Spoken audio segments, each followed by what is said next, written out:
당시 북아프리카 전선에서는 독일군 스피커에서 릴리 마를렌이 나오는 밤 9시 55분경에는 실제로 암묵적인 휴전까지 이루어질 정도였습니다. 릴리 마를렌은 가상의 여인인데 이 가상의 여인이 잠시나마 전쟁을 멈추는 기적이 일어난 것입니다.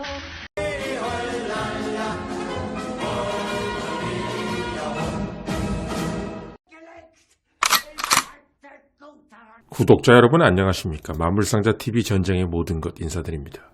2차 대전 당시 독일군은 혹독한 눈보라가 치는 북쪽의 추운 레닌그라드에서부터 뜨거운 사막의 모래바람이 휘몰아치는 북아프리카에 이르기까지 지구상 극과 극의 장소에서 치열한 싸움을 계속하고 있었습니다. 당장 내일 살아있을지 죽을지 모르는 혹독한 전장 속 독일군 장병들.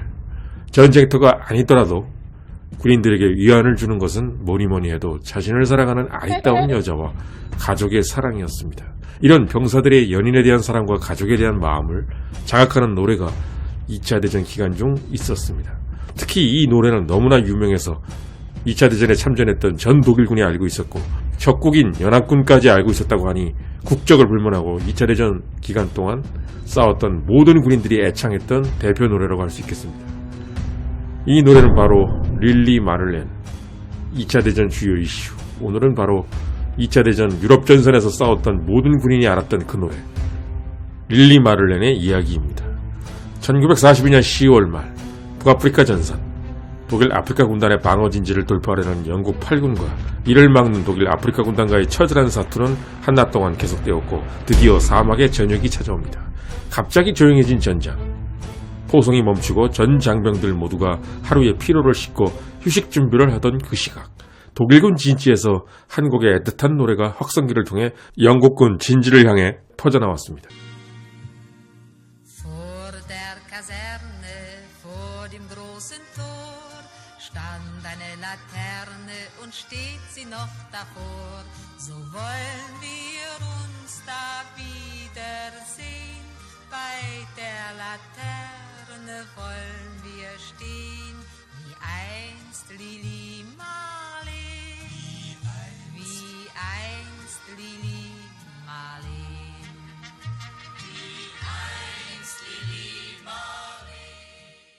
전쟁 중인 병사가 애인을 그리는 내용인 릴리 마를렌의 가사. 이 노래의 가사는 1915년 1차 대전에 참전했던 독일의 한스 라이비 육군에 복무할 때 쓴 시였습니다. 이 시가 지어진 배경은 이렇습니다. 한스 라이브는 1차 대전 초기인 1915년 어느 날 밤 보초를 서고 있었습니다. 한스 라이브에게는 이미 릴리라는 애칭을 가진 애인이 있었는데 보초를 서면서 그는 애인 생각을 하고 있었습니다. 바로 그때 부상당한 군인들을 가름하기 위해 병원으로 가던 마를렌이라는 젊은 간호사가 지나가며 그에게 안면이 있어 인사를 했습니다. 그런데 하필 그때 상관의 부름 때문에 달려가느라 그녀에게 답례를 하지 못했던 한스 라이프.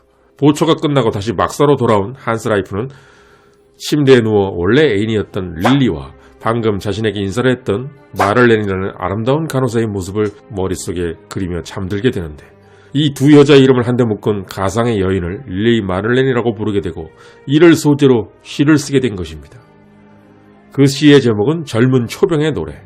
1차 대전이 끝나고 시간은 흘러 2차 대전 발발 직전인 1939년에 그 시를 우연히 읽게 되는 노베르트 슐체.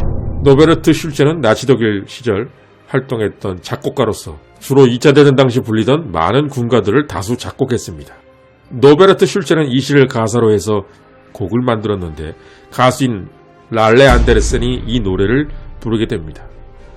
그래서 1939년 탄생한 노래가 바로 이 릴리 마를렌이었습니다. 릴리 마를렌은 듣는 병사들로 하여금 두고 온 애인 또는 애인이 없더라도 릴리 마를렌이라는 미지의 여자를 떠오르게 하며 병사들을 우수해졌게 만드는 노래였습니다.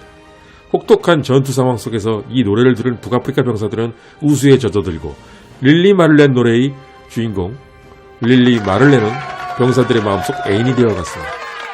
그런데 별로 유명하지 않았던 이 노래가 어떻게 독일 아프리카 군단 전 장병들에게 퍼지게 된 것일까요? 본 채널에서 다뤘던 히틀러의 발작적인 실수, 바로 유고슬라비아 침공. 유고 침공의 이유와 이것이 독서전 개시일까지 영향을 끼쳤던 것에 대해 다룬 적이 있었는데요. 1941년 독일군은 유고슬라비아 침공 후 유고의 수도 베오그라드의 독일군 방송국을 개국하게 됩니다. 어느 날 이 방송국에 근무하는 한 독일군 장교가 오스트리아 비엔나로 휴가를 나오게 되었는데 그는 방송국에 근무하는 부하들로부터 방송국에서 틀 레코드판이 없다며 레코드판을 사달라는 부탁을 받게 됩니다. 이 장교는 중고 레코드 가게에서 우연하게 릴리 마를렌이라는 앨범을 사갖고 들어오게 됩니다. 1939년에 발매된 이 레코드판은 그때까지 겨우 700장이 팔렸는데 이 얼마 없는 앨범이 정말로 우연히 이 장교의 눈에 띄어 베오그라드 독일군 방송국으로 갖고 들어온 것이었습니다. 그런데 베오그라드의 독일군 방송국은 보유한 레코드판이 많지 않아 이 릴리 마를렌을 어쩔 수 없이 자주 틀게 됩니다. 특히 이 노래는 독소전이 벌어졌던 살벌했던 소련 지역보다도 주로 북아프리카의 독일 병사들에게 주로 들려지게 됩니다. 이렇게 이 노래가 병사들 사이에서 어느 정도 알려지자 게벨스가 이끌던 나치 독일의 선전부에서는 갑자기 릴리 마를렌의 방송을 금지시키게 됩니다. 이 노래가 너무나 우스어린 노래이기 때문에 독일 병사들이 싸울 의지를 약하게 만들 수 있다며 이 노래의 방송 금지 조치를 취한 겁니다. 그러자 독일 아프리카 군단 병사들뿐만 아니라 동맹 이탈리아 병사들까지 모두 베오그라드 방송국에 항의하는 사태가 벌어지게 됩니다. 집단으로 날라드는 항의에 정신을 못 차리는 베오그라드 독일군 방송국. 심지어 독일 아프리카 군단 사령관 에르빈 롬멜도 우리 병사들이 릴리 마를렌을 듣고 싶어한다. 금지할 게 아니라 오히려 이 노래를 매일 틀으라고 요구하는 사태까지 벌어집니다.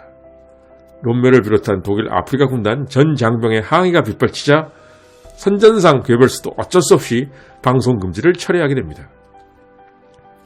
방송 금지가 철회되자마자 롬멜은 한술 더 떠 아예 릴리 마를렌을 밤 9시 55분 시작하는 베오그라드 라디오 방송 프로의 로고송으로 고정해버리라고 요구합니다.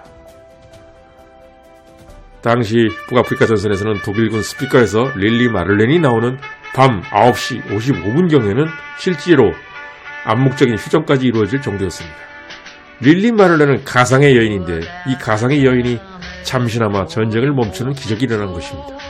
적어도 전선에 이 노래가 울려 퍼지는 동안은 병사들은 가로등 아래에서 자기를 기다리는 한 여인의 남자가 되는 상상을 할 수 있었던 것입니다.